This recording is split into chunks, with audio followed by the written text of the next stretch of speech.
is what it is, and my heart goes out to the family, all of DHS. This is just a very sad example of the dangers of this journey. This family chose to cross illegally. What happened here was they were 90 miles away from where we could process them. They came in such a large crowd that it took our Border Patrol folks a couple times to get them all. We gave immediate care. We'll continue to look into the situation, but again, I cannot stress how dangerous this journey is when migrants choose to come here illegally. Wow, the Trump administration appears to be trying to blame the victim after a 7-year-old girl from Guatemala died in the custody of the U.S. Border Patrol. The little girl, identified as Jacqueline Cow, crossed the border illegally with her father. They and dozens of other migrants turned themselves in to the Border Patrol agents in a remote area of New Mexico last week. Before the group was taken by bus to a Border Patrol station, Jacqueline's father reported that she was ill and vomiting, but she did not receive emergency medical care until the bus reached the station 90 minutes later. By then, she had stopped breathing. Jacqueline was airlifted to a hospital in El Paso, where she died the next day of dehydration and shock. Joining me now, Senators Maize Hirono and Jeff Merkley, both of whom are visiting the migrant detention centers in Texas this weekend. Also, Teresa Kumar, President and CEO of Voto Latino. Senators, I'm going to start with you. Senator Hirono, we know that the Inspector General of the Department of Homeland Security has said they are going to investigate this child's death. What do you know, what have you been told so far about how she died and who was responsible? Well, this is why we need an Inspector General report as well as an autopsy to find out what really happened to this little girl. It is a tragic death. And Senator Merkley, I know that you've been to the Tornillo facility. I've been to that facility. It is a camp, a prison sort of camp for children.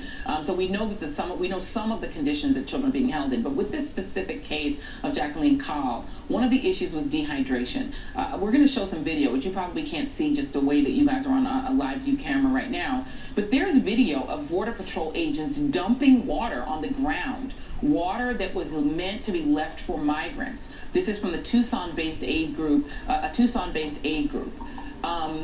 What do you know about whether water is being provided to migrants when they are picked up near the border? Well, I can tell you I've been assured that water is the first priority when migrants are picked up. I don't know that that is happening, and that's why it's so important to have congressional oversight and hearings and pressure. And the idea that anyone would turn over emergency water, which is essentially like sentencing someone to death in the desert, it would be a horrendous act. Yeah, I want to read very quickly. No, go ahead. Yeah, please jump in, Maria Teresa. I'm sorry, Maize Hirono. I'm sorry. Senator Hirono, go ahead. Yes, we're here at Tornillo where these are all unaccompanied children. So in the case of the little 7-year-old girl, she was with her father. But can you imagine the thousands of unaccompanied children who are at this facility, so-called temporary facility in the middle of the desert? And they want to call it temporary so that they don't have to actually put in infrastructure that will provide water and electricity. They have their own generators and they bring water in every single day for the kids who are here. We should not be locking these kids up at all. And while their physical needs may be met here, clearly these are kids that have gone through a lot coming here on their own, and their mental health needs are very much a concern of ours. Yeah, absolutely. We really need to drive home.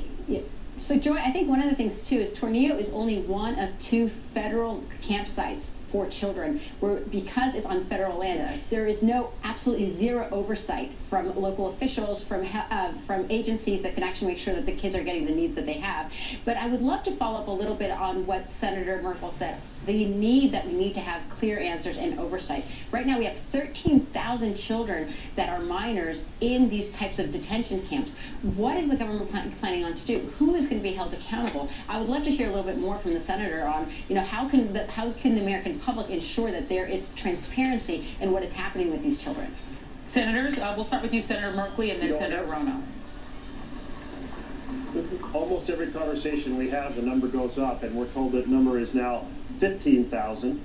children. And think of that, 15,000 children in child prisons, Trump administration child prisons across America, and they are planning to add a couple more. One at a military base here, an Army base, and another at an Air Force base. And so this is this system of locking children up behind the barbed wire, which maybe you all can see in the background, I'm not sure, but this, don't call them anything other than child prisons or internment camps. That's what's going on here, and we're told that there are children who have been here 3, 4, 5, even 6 months long.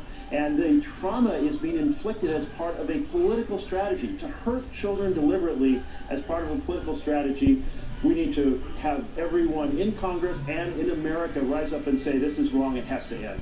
Well, everyone in America was horrified when the Trump administration decided that they should separate children from their parents, and then the chaos that followed when they were told by a judge, you better reunite these children.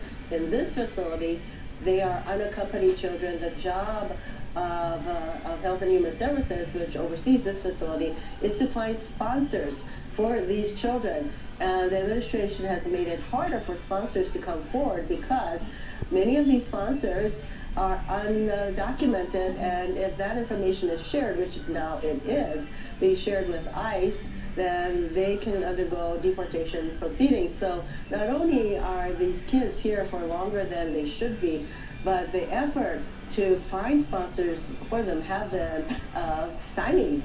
There's a chilling effect going on all across the board here. Absolutely. I want to really quickly ask the senators before I go back to Maria Teresa. There's a piece of reporting from our own Cal Perry, which is chilling. It's making its way across social media, and people are all horrified by it. I want to play a little bit of it. Hopefully the senators can hear it.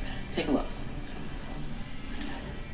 2 months ago, the Trump administration cut a backroom deal with the Mexican government, one that is of questionable legality. That deal was to keep migrants in Juarez at a center, Casa de Migrantes, in Juarez, a center that we gained access to today. And what you see at this center are children with their moms and their dads with numbers written on their arms. Now, the U.S. government told Mexican authorities to assign numbers to these individuals. Local groups in Juarez, they made the decision, Lawrence, to write these numbers on their arms. This is called metering. This is the slow dribs and drabs of people allowed into the United States. So people are there waiting, and they're only coming across 60 people at a day. Senators, are you